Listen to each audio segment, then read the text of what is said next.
Amy Kelly, welcome to the show. Thank you, Joe. Oh, Amy, it's so great to have you.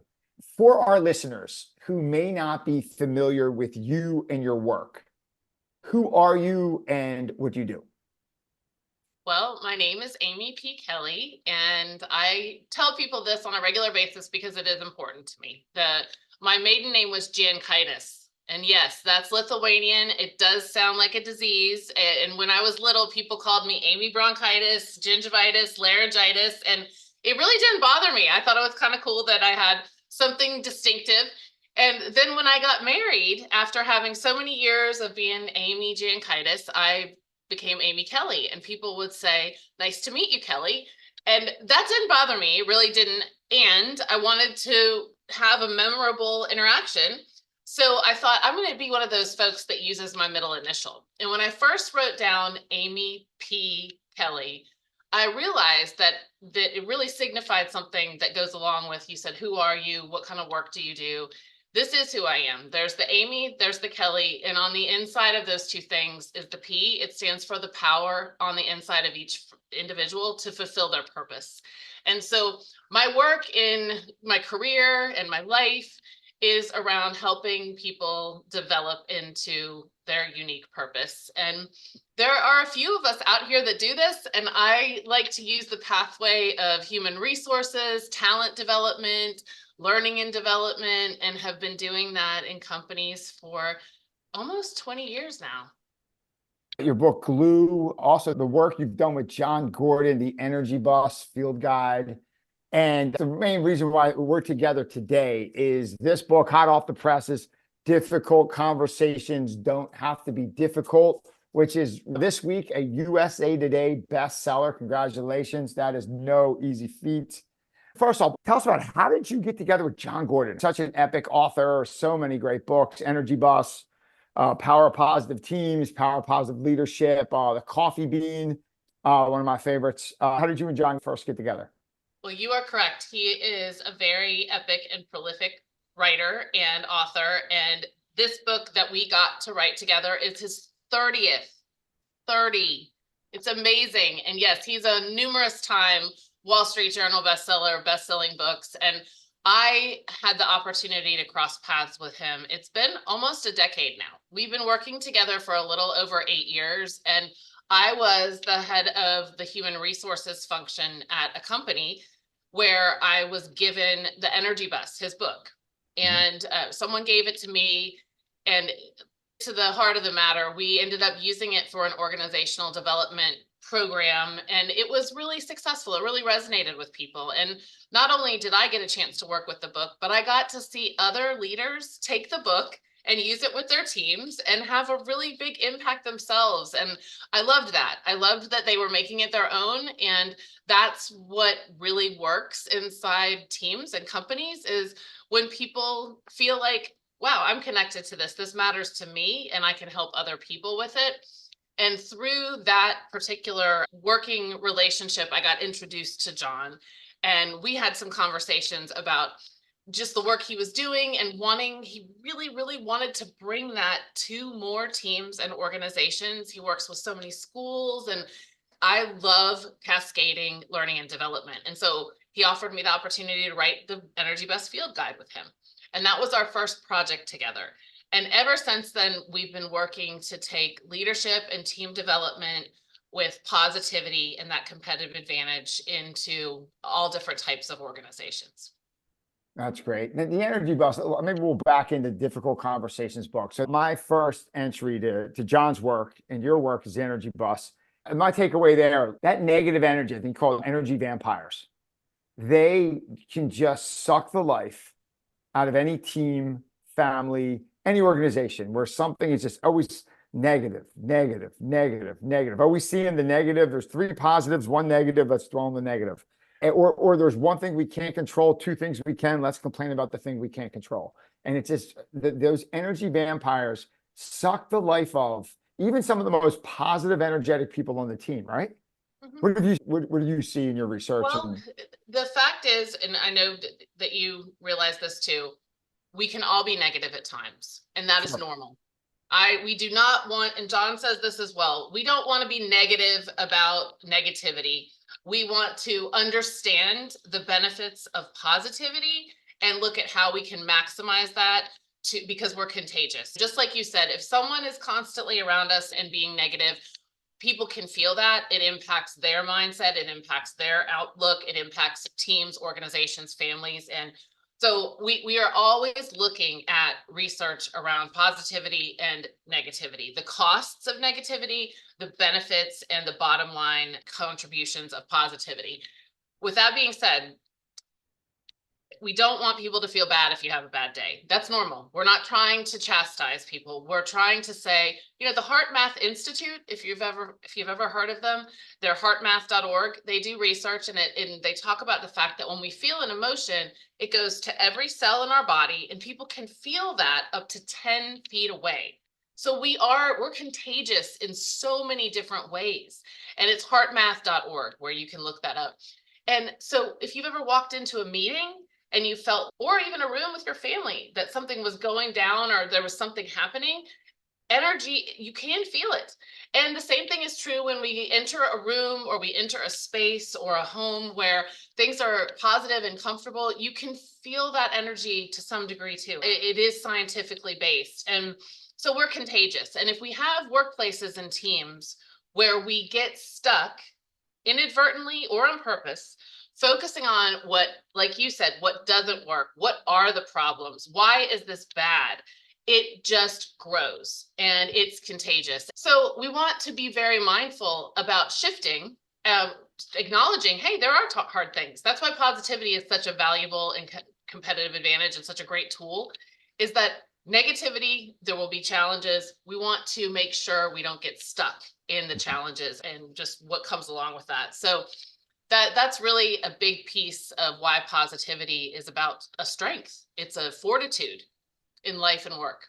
What you said about being contagious, it's almost like the flu. If something bad happens, you're going to feel bad. And I kind of give myself like a 5-minute complaint rule. I can complain about something for 5 minutes. Like I could wallow in my misery for 5 minutes, but after 5 minutes, I try to kick my own butt and I'm done. Like, all right, what can we do? What can be done to make it a little bit better, to influence it, either to walk away from it, either accept it, walk away from it, delete it, delegate it, or just find the positive in it. I have a 5-minute rule in my head. After 5 minutes, I'm not complaining. Like growing up, I came from like this old school Italian family where like my dad did not allow complaining. We just weren't allowed to complain when we grew up. So it's a gift I take into the workplace where like I see something, I'm just not going to complain about it. I'll ignore it. I'll move on from it, but I'm not going to complain about it, or I'll try to find the positive in it and move on. But let's get to the team. So maybe we'll transfer over to like to the power of positive teams. So if you have a high level functioning team, you have to have meaningful conversations to have like a cohesive family, a cohesive team, a cohesive organization. You have to have real conversations. You got to have meaningful conversations, right?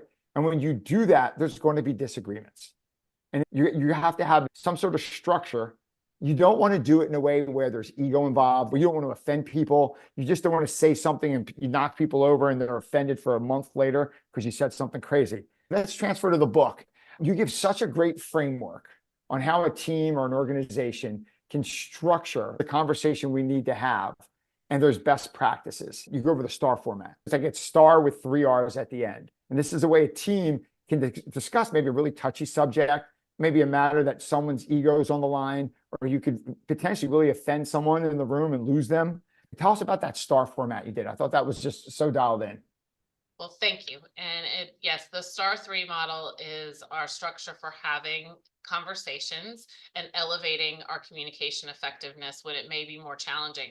Before I even go through that, I want to just touch on something you said. You said people want functioning, healthy, high-performing teams and relationships. And a big aspect of that, everyone knows, is communication. And when things are more important to us, sometimes people will shy away from having certain conversations, or they'll get really, really focused on their point of view and not necessarily be listening to others. And it can cause more damage. It can actually break things down instead of build things up. So we want to do a few things. We want to work on our mindset in regard to these conversations and how we're labeling them. We want to determine do we really even need to have this conversation? Is it something we need to move forward and say something about?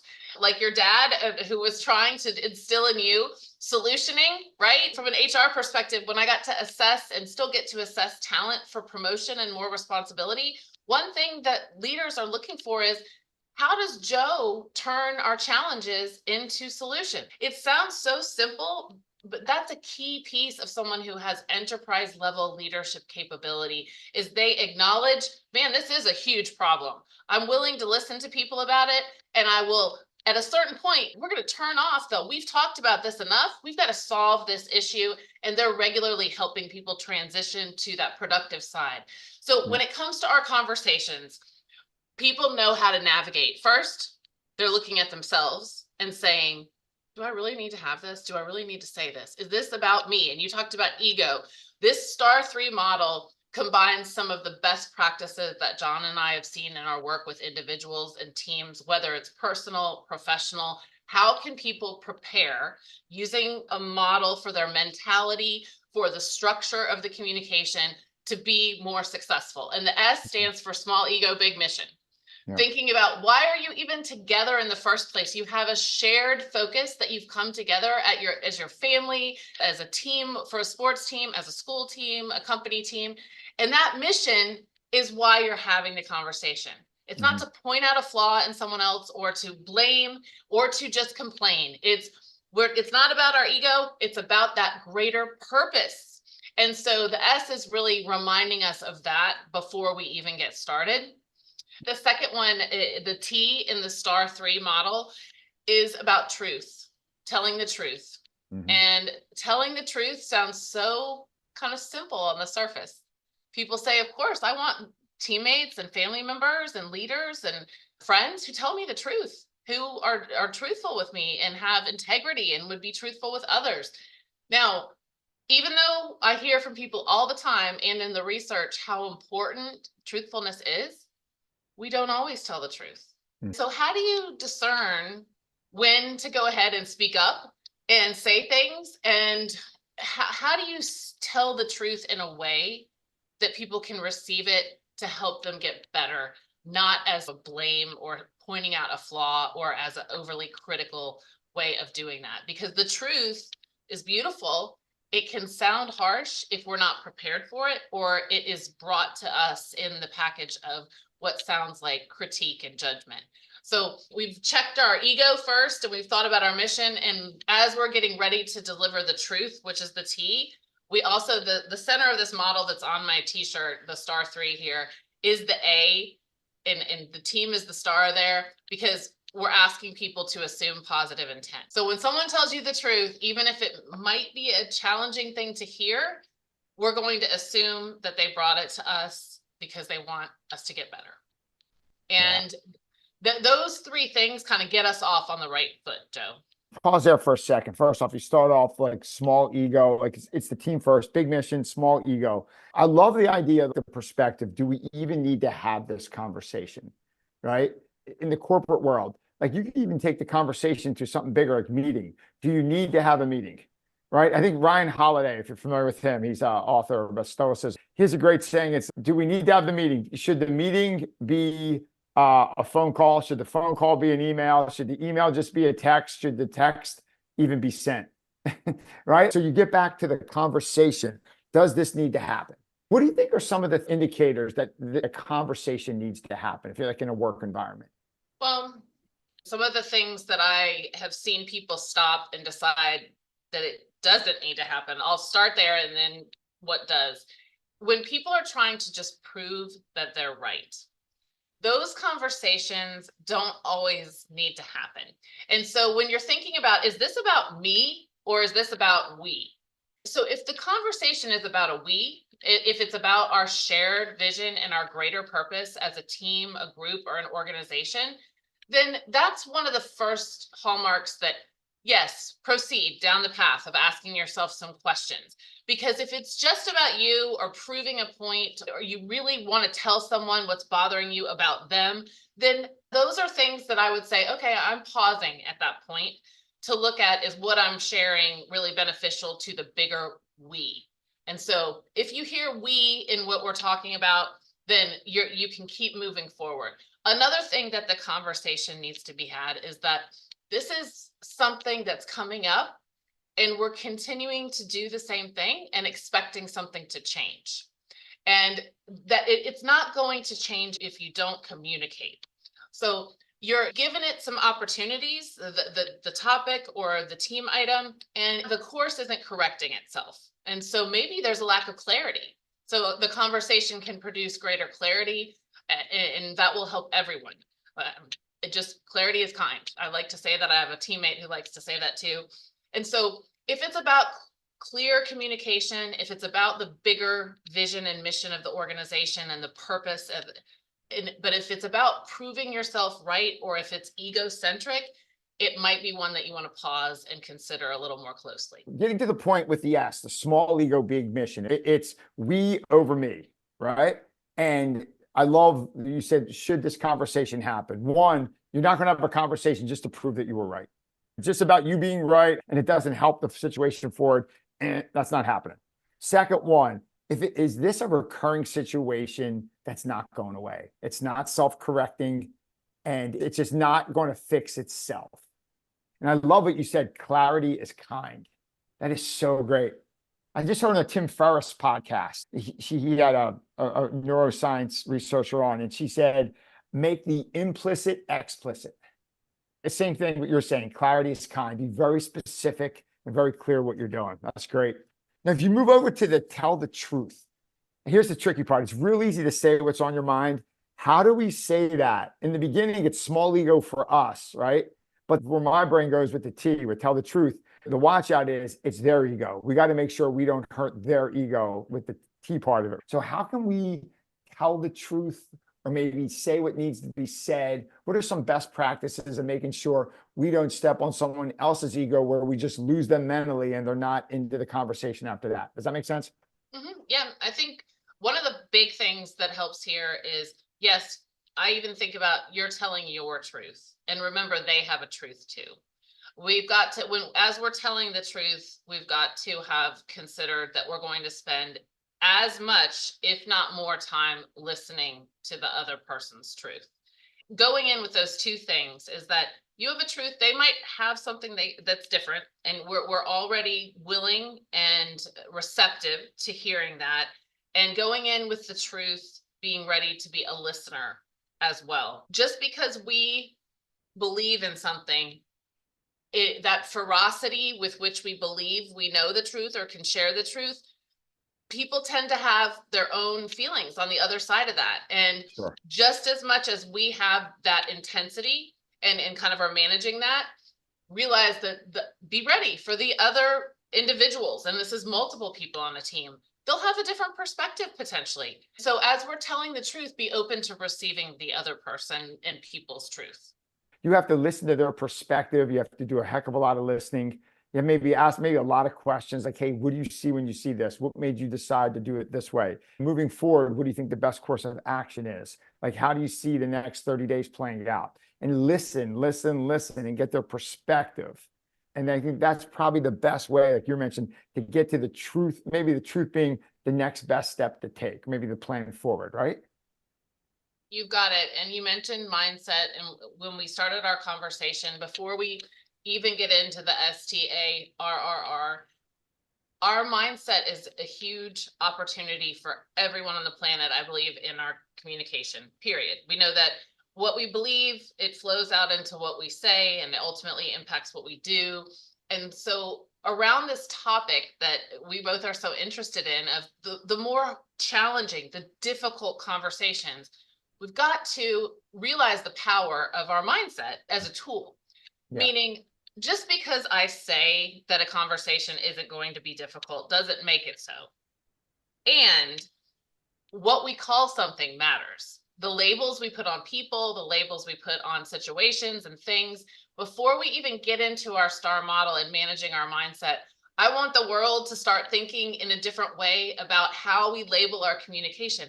When we think about conversations differently and we go into them having prepared through the model and also relabeled them, this is going to be a friend conversation or a growth conversation or an introductory. Just and it could be any and all of those things, but I'm positioning it in my mindset, which I have the ability to shape and is a tool that's available. I'm going into that interaction with a completely different potential of outcomes based on my mindset. And the reason I brought that up with truth and assuming positive intent is because this whole process of engaging in communication, we are the ones that we've shaped it before we even open our mouth through our mind.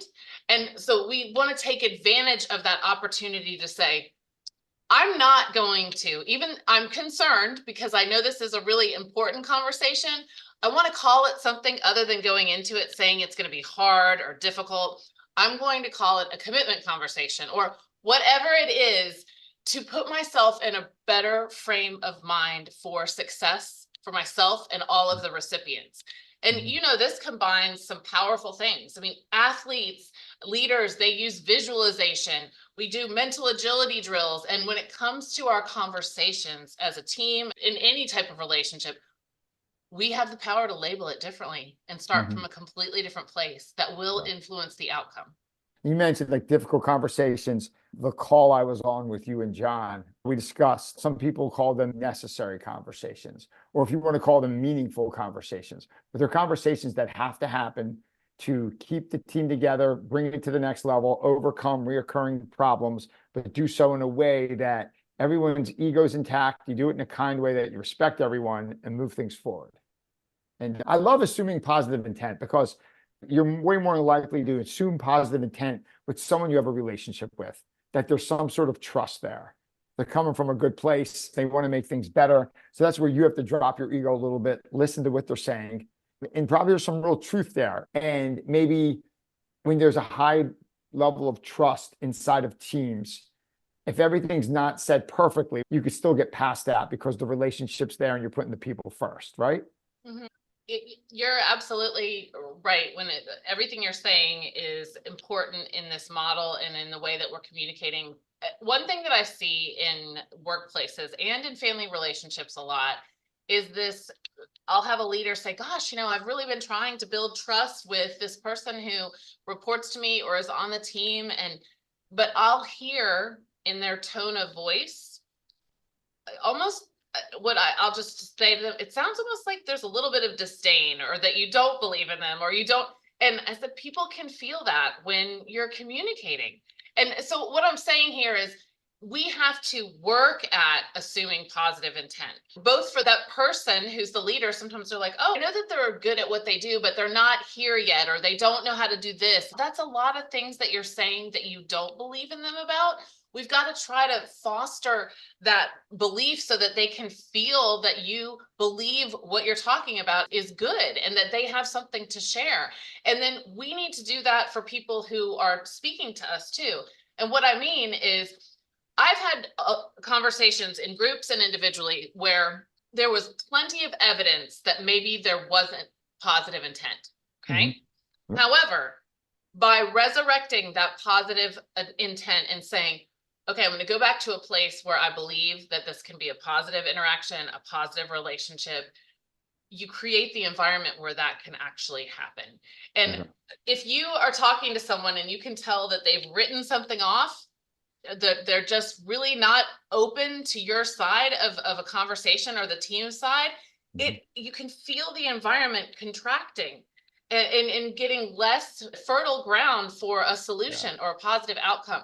So we can make an impact on the environment by reminding ourselves the power of assuming positive intent, even when it's challenging.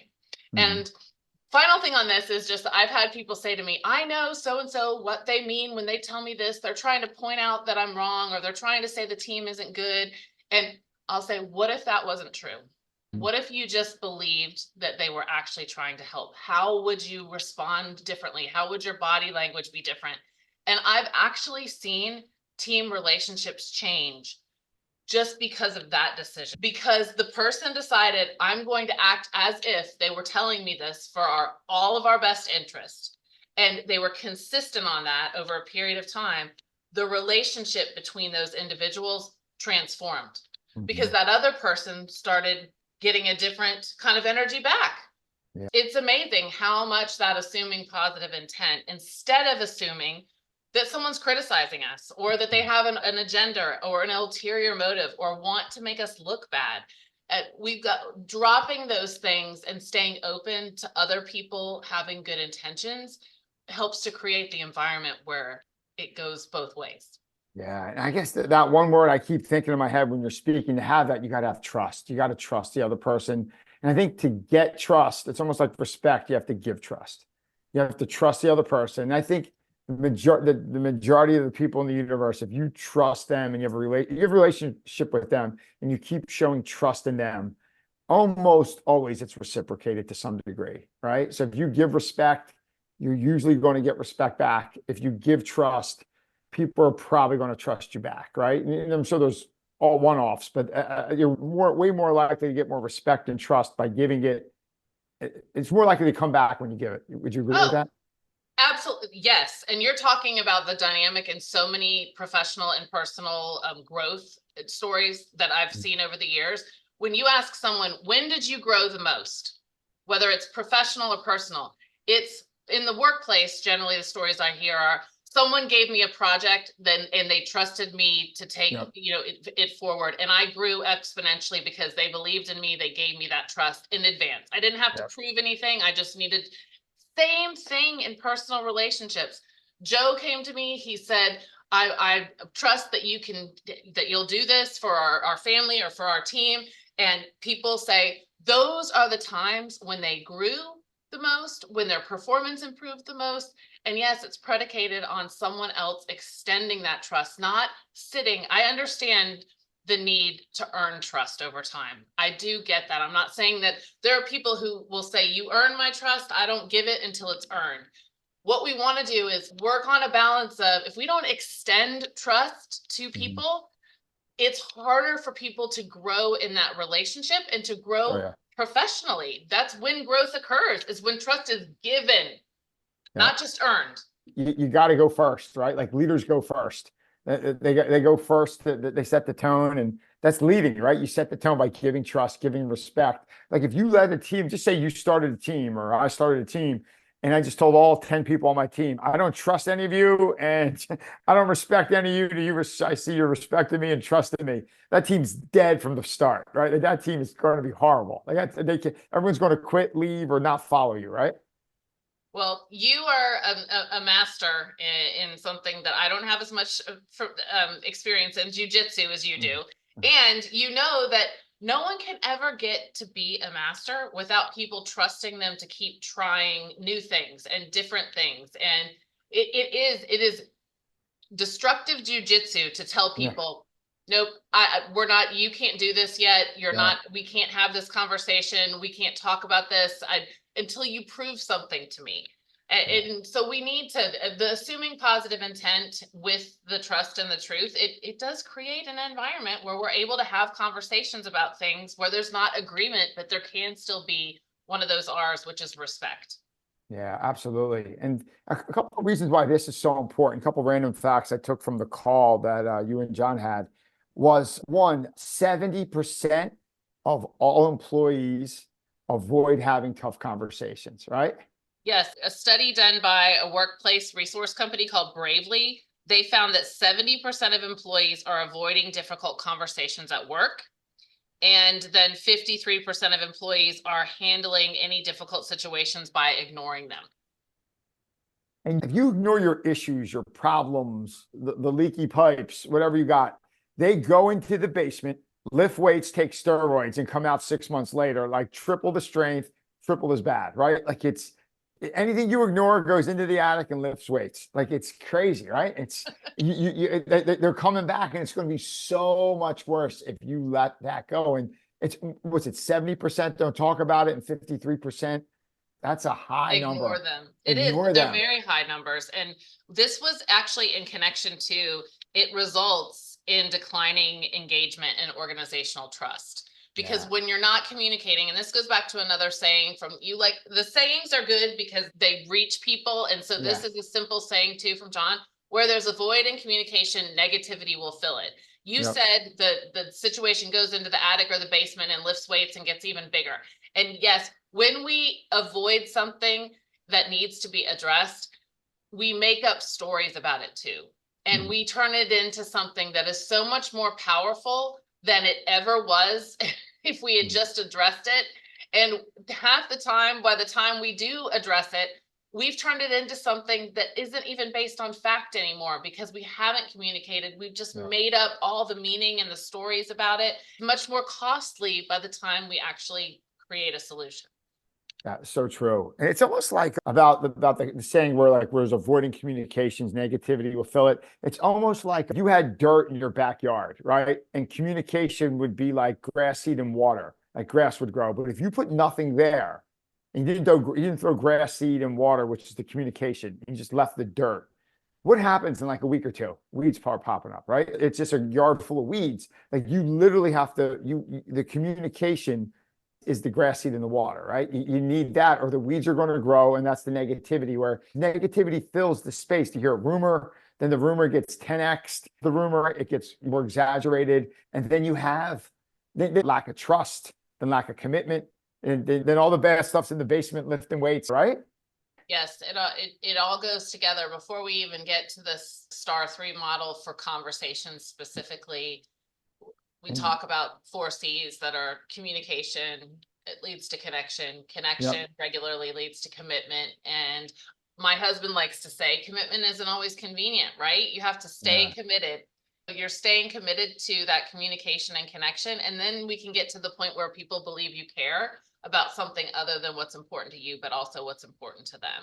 You know, everything in growth and development has some element of how strong of a communicator are we. When you said that being clear is kind resonated with you, and even we're connecting it to some of the other podcasts, we're students of communication as family members, as business leaders, as community members. And so working through, instead of letting things either go in the basement and get bigger and more destructive, or having conversations that don't need to be had because we've made it all about us and our ego, being more refined and more of a master at those things is going to help us in our own quality of life, relationships, and business outcomes and team outcomes. It's going to help other people practice and learn and grow and be better at this as well.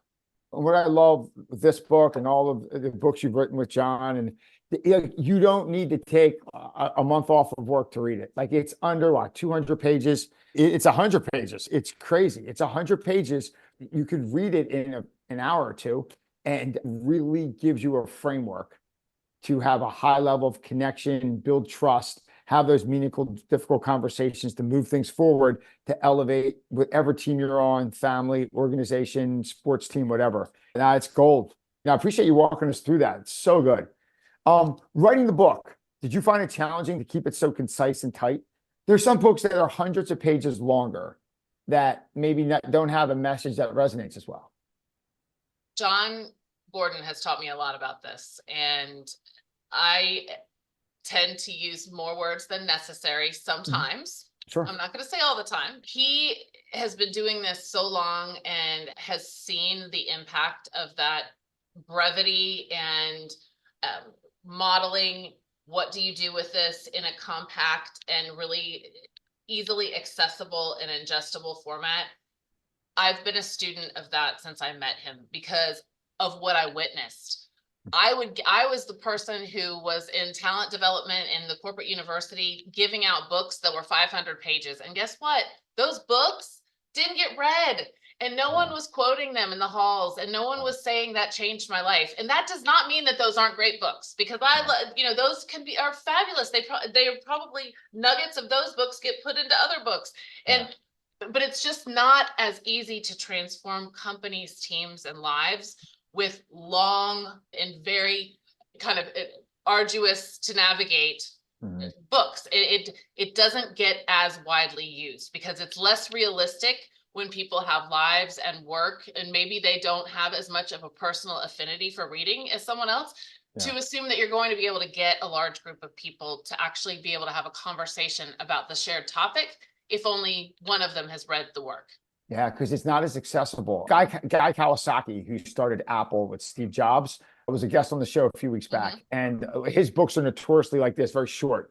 And he says, "Get up early, Joe." And he goes, "If you're struggling with something, something's not working out, pivot to something new." He goes, "I just saved you 4,000 pages of business books with those two sentences." People write books that are 800 pages long to talk about those two topics. And the brevity, I think it was Abe Lincoln. Abe Lincoln has this great letter there's a great letter from Abe Lincoln to a Civil War general that says, "Good evening, General so-and-so. I apologize for writing such a long letter because I did not have time to write a short one." All right. So it's like it takes time to be concise. Anyway, I appreciate you doing that. When the books are big, they're audible. There's a real thick book I need to read. I got to audible it, but things like this, I got to buy it. I got to buy it, write it, rip it apart, highlight it, and great stuff. Love to switch over to a part of an interview to wrap this up called Share Your Secrets. So our listeners can get to know you a little bit more as a person. All right. So you're a mom, you have a career, you're married, you're a best-selling author. So when you need to clear your mind and recharge your body, what do you do? Well, the number one thing that I do is my husband read Proverbs 31 at our wedding to me and to everyone there. And it talks about a woman who is buying and selling land, is righteous and trusted in the world and in her dealings, and her children are rising up and following her and loved by her. And so when I need to recharge, I am in the Word. I'm in the Word of God. I look to that, and I love that image that scripture conjured up for me, is that everyone, male, female, wife, I happen to be a wife and a mother, so I'm going to speak from that perspective.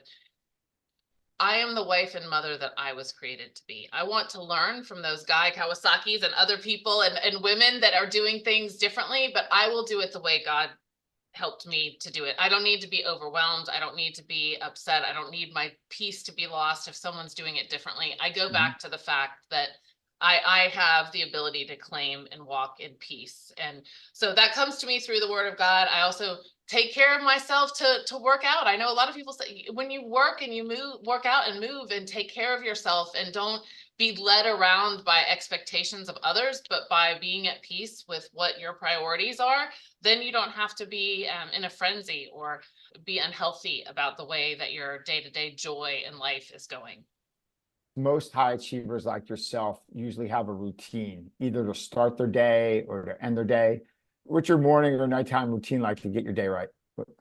Well, it's definitely all about the morning for me. And I do have some things that I do at night, but the day starts the same way every day. I get up, I drink some tea and some water, just a little bit of before anything else goes in my body, brush my teeth, and I'm with God. And that's where I spend a few of my minutes, and I'm thinking about gratitude. I'm thinking about just centering myself in just the Word. And then after that, I'm moving. I'm doing something that is moving my body for about 30 to 45 minutes. And that's usually before anyone else is getting up in my household. I love the early morning because then I can be prepared to greet everyone as they start to wake up in our 6-person household. What time do you usually get up? What's the alarm set for? My alarm is set for 5:30, and I don't really have to set it. It's inside my body. You know, I just get up at that time, and I feel wonderful. Because a few minutes earlier and it's too early. Later and I'm not. It's something's wrong, right? Yeah, you sleep to 6:30, something like what? Like half the day's gone, and it's 6:30. Yeah, it's. I'm with you. It's weird. It's 5:20. I don't know why it's 5:20. It just it morphed to 5:20, and I'll wake even if I don't set my alarm within 10 minutes. I'll wake up within 5:20. Just every day. Summer. Do you find it easier to get up in the summer when it's bright out and warm than ice, than cold and dark in the winter? Joe, there's no doubt about it that I prefer to have some light, and it is a little easier. Your body gets used to what you train it to do. And as you're talking about different people having routines, you'll get in a rhythm, your body will get in a rhythm, and dark or light, you'll get up. And I think that it's more enjoyable for me to get up when I can see the sun, the colors of the sky outside the window, rather than darkness outside the window. So best hour of the day. It's the best hour of the day. You get the tea or coffee. It's great. How about this? Looking forward. You just launched Difficult Conversations with John, a USA Today bestseller, available everywhere. You look out next few months, what's the most exciting project you're working on now? The project that I'm turning my attention toward for the summer, in addition to what you've mentioned, is that my oldest two children, they're twins, a boy and a girl, Natalie and Patrick, and they both did a photography project for completely different reasons at the end of their last semester. And I am putting that together so that it can be something that they can keep for the rest of their lives. My son did something on a completely different topic than my daughter. They were totally unrelated. Neither one of them is going into photography. It was just, it was an interesting confluence of events. They were both so impressive to me and I thought very special. And I want to take the time to put those together in a way that they can keep them and enjoy them and share them for the rest of their lives. That is so cool. That'll be a project that you'll look at 10 years from now, and it'll be like the most valuable thing, one of the most valuable little projects you ever worked on. That's so cool. Congrats on that. Wrapping up here, how about this? We spoke about high-performing teams, energy bus, power positive teams, how to have difficult conversation in those teams to keep them high-performing. If you could have everyone listening take just one lesson away from everything we discussed, what would that lesson be? What it would be is to pause before your communication in general. And just when I said not every conversation has to be had, it's don't move so fast to communicate. If you think about it, every team that I've worked with, they have said we communicate less, but more clearly, like your story about the letter. I'm sorry I'm writing such a long letter because I didn't have time to write a shorter one. Mm-hmm. And so pausing before you communicate. And I think that alone will transform relationships and teams. That is so great. That goes back like 2,000 years. You spoke of the Bible. Contemporary of Jesus was Seneca. I think it might have been born the same year, the great Roman philosopher. And he has a thing with anger. He writes a lot about anger. And the one is like the greatest remedy to anger is delay, right? You want to say something to someone or you get really mad, you just pause, and whatever your pause is, and you wait that 15, 20 seconds, take 3 or 4 really deep breaths, walk away, walk around the block, whatever you got to do. Go for a run. You're so glad you did that, because once you say something or do something, a lot of times it can't be unsaid, right? You're just so glad for the things you never said because you took that pause. That pause is huge. That's huge. Thanks for sharing that. 2 fun questions to wrap up here. This was a fun one. Amy, if you could spend a day with anyone, famous, not famous, alive, dead, who would you spend the day with? The first person I would spend a day with is Kobe Bryant. I would yeah. I would love to spend a day working out with him, just practicing, reading, talking, just doing the Mamba mentality, but side by side. I just think that there's so many people, but recently I've really enjoyed, I've learned more from him. I know that he's in heaven. I've read more and learned more as I've seen the focus on his life, and it's just so fascinating to me. So that's my answer for that right now. Yeah, so he's a local guy. I'm from Philly. He was from Lower Merion. That's the high school he went to. And if you go to Lower Merion, it's like the Kobe Bryant gym, and there's just pictures of Kobe all over. Like when you walk in, it's just like in the hallway and stuff. And at the gyms to him, unbelievable. Like his career is, I think they said his biggest problem was he couldn't believe everyone didn't care and train as hard as he did. Like he'd have teammates and they weren't as into it. Like they wanted to be good, but not like he wanted to be the best of all time. And like that Mamba mentality, he struggled that other people didn't have that Mamba mentality. That's an interesting thing, just that you're bringing it up in general. I'm sure other people have run into this. That was probably my biggest conflict with my own dad when I was younger, was he didn't understand why I didn't understand aerodynamic engineering. He didn't understand why I didn't get astrophysics. He didn't understand why I would load the dishwasher in such an inefficient fashion because engineers had designed it that way. I'm being serious and kind of tongue in cheek, but it really taught me a lot about the fact between people's different truths. and are just how beautiful we are. Because it wasn't, I took it as criticism all my life until I got to be a little bit older. And, people could hear what Kobe was saying and think, wow, he thinks he's better than everyone. All of us kind of losers that don't have the same level of commitment to excellence. And obviously my own prism is reflecting back what I'm hearing. The different ways that people communicate about the things that are their unique perspectives, talents, and gifts. We've got to look at them as beautiful and not try to rearrange them based on what our insecurities and our own perspectives are. So I hope wraps up our conversation in that little summary, because yes, Kobe, it's not surprising. I've never heard that about him, and I probably should have, seeing that I've been reading and looking a lot more closely at him over the last 3 years. But it doesn't surprise me, because when you see something so clearly and believe that it is the truth, and it has been the truth for you, it can be confounding to try to communicate and relate to people who don't see it the same way.